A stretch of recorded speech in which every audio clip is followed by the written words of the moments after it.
Olá, alunos! Vamos falar agora então a respeito da regra de 3 simples, beleza? Professor, como é que eu reconheço um exercício que fala sobre regra de 3? Primeiramente, vamos entender a seguinte situação. Um exercício que fala de regra de 3, ele vai envolver a relação entre grandezas matemáticas, tudo bem? Então, todo exercício de regra de 3 vai envolver, né, pessoal, grandezas, tudo bem? Grandezas matemáticas, obviamente, certo? Bom, pessoal, como assim, professor? Quando um exercício relaciona duas grandezas matemáticas, certo? Quando você perceber que o exercício está tentando relacionar duas grandezas matemáticas, você está falando então de uma regra de 3 simples. Quando um exercício envolve, né, três ou mais grandezas matemáticas, aí nós estamos falando de regra de 3 composta, tudo bem? Nesse primeiro momento, vamos falar apenas da regra de 3 simples. Bom, como assim regra de 3 simples, professor? Bom, eu já sei que quando eu falo de regra de 3, eu estou envolvendo a relação entre duas grandezas matemáticas, certo? Muito bem, pessoal. Vamos imaginar aqui que nós temos aqui uma grandeza matemática que eu vou chamar de A, e eu tenho aqui uma grandeza matemática que eu vou chamar de B, tudo bem? Bom, pessoal, um exercício de regra de 3, né, ele é chamado de regra de 3 porque geralmente você vai conhecer aqui, né, duas informações a respeito da grandeza A e uma informação a respeito da grandeza B, e você vai desejar determinar aqui, pessoal, mais uma informação a respeito da grandeza B. Ou pode acontecer justamente o contrário. Pode acontecer o seguinte, olha, você tem aqui, ó, duas informações a respeito da grandeza B, tem uma informação a respeito da grandeza A e deseja determinar uma outra informação a respeito da grandeza A, tudo bem? Percebam o seguinte, você vai ter aqui, ó, uma informação da grandeza A e você vai ter duas informações da grandeza B. Chama-se regra de 3 porque você vai conhecer 3 informações, certo?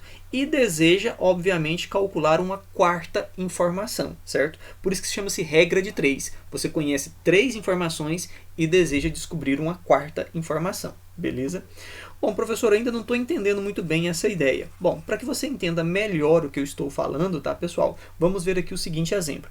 Um automóvel, tá? Opa, deixa eu pegar aqui o meu marca-texto. Bom, vamos lá, pessoal, olha.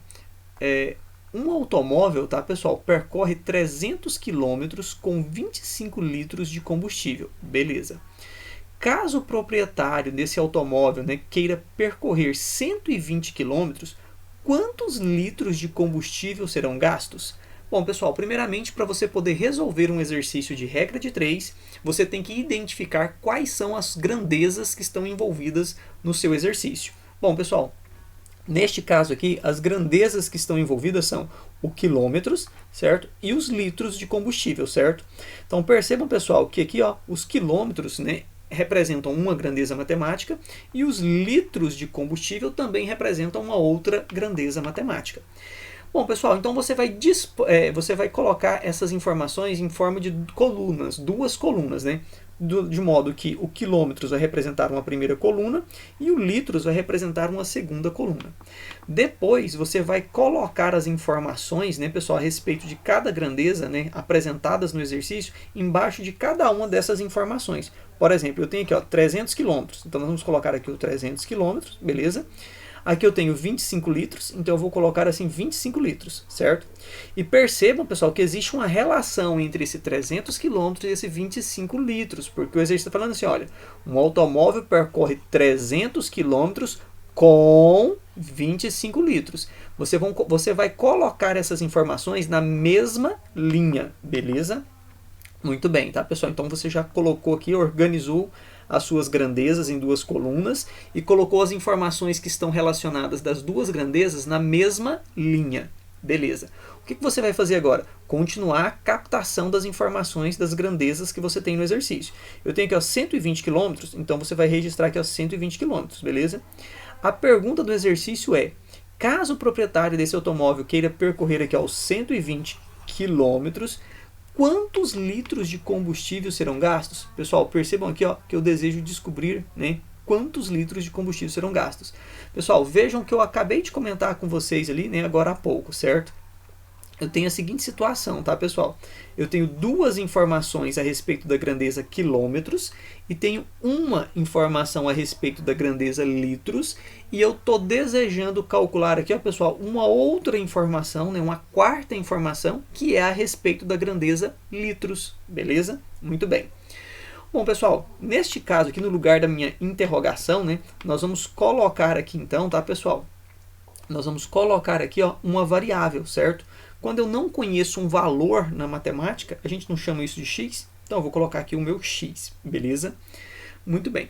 Pessoal, antes de continuar agora, né, depois que você organizou as suas informações, as suas grandezas, tudo bonitinho aqui, você vai verificar, tá, pessoal, se nós estamos falando aqui de grandezas, tá, pessoal, ó, grandezas diretamente proporcionais ou se nós estamos falando de grandezas inversamente proporcionais, tudo bem? Porque, pessoal, isso aqui, ó, faz toda a diferença no nosso raciocínio, certo? Muito bem, então identificar se, né, as grandezas envolvidas são diretamente proporcionais ou se elas são inversamente proporcionais. Bom, professor, como é que eu faço isso? Bom, beleza. Para você verificar isso, você vai fazer o seguinte. Você vai lá naquela grandeza onde você conhece as duas informações, que nesse nosso caso aqui, ó, é o quilômetros, tudo bem? E vai observar o que está acontecendo com os valores numéricos que você tem. Veja aqui, pessoal, olha, que eu tenho 300 km e tenho 120. Percebam, pessoal, que de 300 para 120 km houve uma diminuição na quilometragem. Vocês concordam com essa ideia? E eu vou colocar aqui, então, uma setinha para baixo para indicar que está havendo essa diminuição. Beleza? Bom, pessoal, desenha essa setinha, tá? Porque essa setinha ela vai ser importante para a gente poder compreender o exercício, tá bom? Então veja, pessoal, depois que você percebeu que de 300 para 120 está diminuindo a quilometragem, você vai fazer a seguinte pergunta. Se com 300 quilômetros eu gasto 25 litros de gasolina, então com 120 quilômetros eu vou gastar mais ou menos litros de gasolina, ou seja, mais ou menos do que esses 25 litros. Pessoal, é óbvio que nesse caso você vai gastar menos do que 25 litros, concorda com essa ideia? E aí você vai desenhar aqui então uma setinha para baixo, certo, pessoal? Para dizer então que essa grandeza aqui, ó, você vai precisar diminuir a quantidade de litros de gasolina. Maravilha. Professor, qual é a dessas duas setinhas aqui que você está desenhando? Vamos lá. Pessoal, quando você perceber que as duas setinhas, né, relacionadas a essas duas grandezas, elas estão para o mesmo sentido, ou as duas setinhas estão para baixo, ou as duas setinhas estão para cima, significa, tá, pessoal, que eu estou falando de grandezas diretamente proporcionais, certinho? Agora, pessoal, se nós tivéssemos aqui uma setinha para baixo e uma setinha para cima, ou seja, setinhas com sentidos diferentes, eu estaria falando de grandezas inversamente proporcionais, tudo bem? Então vejam a seguinte ideia, tá, pessoal? Quando eu estou falando de grandezas diretamente proporcionais, certo? Eu estou falando de setinhas que estão para o mesmo sentido, certo? Ou duas setinhas para cima, ou duas setinhas para baixo. Quando eu estou falando de grandezas inversamente proporcionais, eu estou falando de uma setinha para cima e outra para baixo. Ou, né, pessoal, uma para baixo e a outra para cima, certinho? Então tá aí para você identificar quando é que você tem uma grandeza diretamente proporcional e quando você tem uma grandeza inversamente proporcional, beleza? Bom, pessoal, se as grandezas são diretamente proporcionais, maravilha. Você já pode formar sua equação para poder resolver o seu exercício, beleza? Como assim, professor? Isso aqui vai virar uma fração, isso aqui vai virar uma outra fração, e nós vamos colocar uma igualdade entre essas duas frações, tá, pessoal? De modo que nós vamos ter a seguinte situação, ó. 300 dividido por 120 vai ser igual a 25 dividido por x. Bom, pessoal, percebam que aqui, ó, eu tenho uma razão igual a uma outra razão. Ou seja, eu tenho uma proporção, não é verdade? Para quem está acompanhando os vídeos anteriores, viu que nós falamos sobre razão e proporção anteriormente, certo? Bom, pessoal, então veja que se você tem aqui, né, uma igualdade entre duas razões, nós temos uma proporção. E eu posso aplicar aqui, né, o produto dos meios pelos extremos, que é aquela propriedade fundamental, né, das proporções. De modo que eu vou ter aqui, pessoal, 300 vezes o x vai ficar 300x, certinho? E agora, pessoal, nós temos que multiplicar o 120 vezes o 25, certo? Vamos pegar aqui o auxílio da nossa calculadora científica e vamos fazer 120 vezes o nosso 25, certo? Isso vai dar 3.000. Então eu tenho aqui, ó, 120 vezes o 25 vai dar 3.000. E aí, pessoal, então agora eu posso simplesmente pegar ali o nosso 300 que está multiplicando e passar dividindo, de modo que eu vou ter assim, ó, x vai ser igual a 3.000 dividido por 300. Bom, pessoal, de sorte nós podemos simplificar esses dois zeros com esses dois zeros, e nós vamos ter aqui então, né, pessoal, o nosso 30 dividido por 3, que vai ser igual a 10 litros. Então percebam o seguinte, pessoal, para rodar 300 km eu preciso de 25 litros de gasolina.